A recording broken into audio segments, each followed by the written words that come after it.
You rely on your eyes to tell the truth about the world. You assume if something important happens, you'll see it. But most of the reality unfolding around you right now is effectively invisible to you. This occurs because of selective attention, a psychological process where the brain prioritizes a single task and actively suppresses any sensory data that doesn't help. Your brain evolved to ignore the background noise of existence to save energy. This selective processing is a survival feature, ensuring your primary goal remains your only focus. When you feel out of sync with your environment, it's rarely a sign of low intelligence. It's the result of a perception filter that you haven't yet learned to manage. Look at the biological data.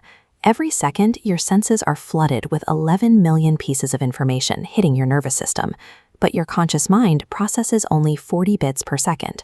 For every piece you notice, you discard 200,000 others. This massive disparity is the DAC between the actual world and your personal version of it. You live in the 40-bit summary that your brain decides is relevant. Since you only experience a tiny fraction of your surroundings, your quality of life depends entirely on which 40 bits you allow through that filter. Think of your mind as an empty architectural space, a brain attic. It's a room that you must intentionally furnish with your interests and your focus. This attic dictates your 40-bit filter. If you furnish your mind with anxieties, your brain will scan every room you enter for evidence that justifies those fears, ignoring everything else. However, if you furnish the attic with an awareness of specific goals, your brain scans that same environment and highlights the opportunities you were previously ignoring. Most people leave their brain attic empty or let their surroundings furnish it for them. They react to the world instead of choosing what to look for. Chronic overthinkers often fill their attic with negative assumptions, which programs their brain to prioritize data that supports a sense of failure or dread. As children, we operated through pure observation. We processed sensory data without judgment or logic, simply watching how the world moved and reacted. As we develop language, an inner voice begins to narrate our lives. We start spending more time listening to our internal labels of the world than actually looking at the world itself.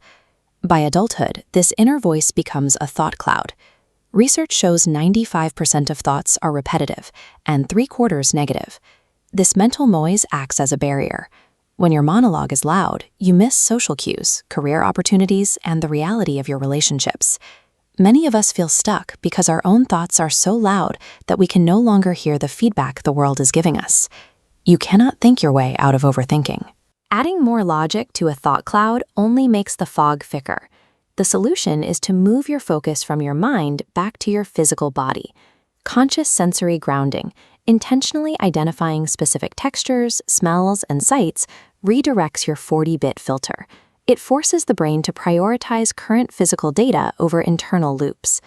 Box breathing uses a 4-second rhythm to regulate oxygen flow. This physical requirement grounds the nervous system, making it easier to pull your attention away from the past or the future and into the present. These physical techniques provide a reset. They allow you to clear the mental noise and return to the high awareness state you had as a child. Once your perception is clear, you must move that data into long-term storage to make it useful for solving problems. The memory palace technique utilizes the brain's natural strength, spatial memory. We struggle to remember abstract lists, but we easily recall strange, vivid stories tied to physical locations. By linking your observations to familiar rooms in your mind, you create a reliable system of recall. This allows you to retain the details that others overlook.